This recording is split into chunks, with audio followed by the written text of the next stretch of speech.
Peuple de Dieu, chante ton Seigneur. Assemblée des saints, bien-aimés du Seigneur, célébrons ensemble avec joie la Toussaint en ce 1er novembre 2022.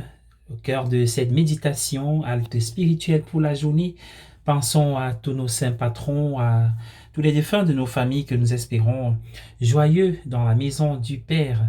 Ils ont achevé leur pèlerinage et ils vivent la vision béatifique dans la demeure de Dieu, la cité céleste, la Jérusalem d'en haut qui est déjà commencée ici-bas. Si le sermon sur la montagne est un résumé de tout l'enseignement chrétien, les béatitudes sont un résumé du sermon sur la montagne. C'est donc ici et nulle part ailleurs que se trouve l'essence de l'évangile.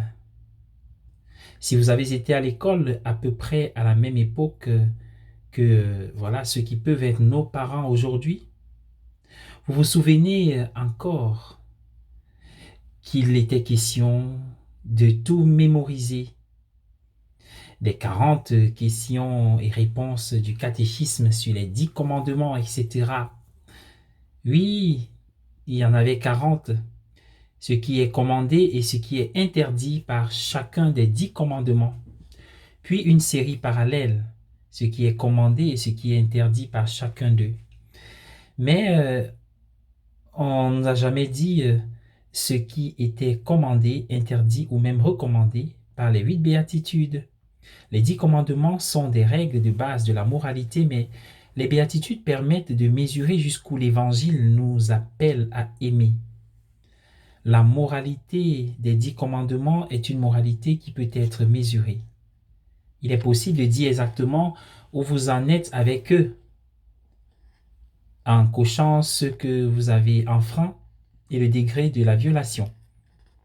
Les chrétiens peuvent en venir à croire qu'ils n'ont pas de péché simplement parce qu'ils n'ont pas enfreint les commandements.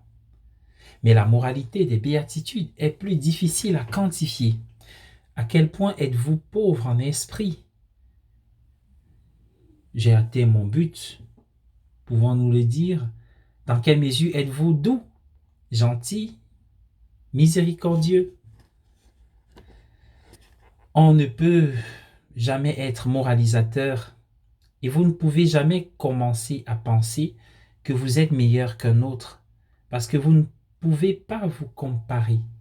En ce jour de fête de la Toussaint, nous remercions Dieu pour la vie des innombrables chrétiens anonymes qui, à travers les âges, ont vécu selon les béatitudes.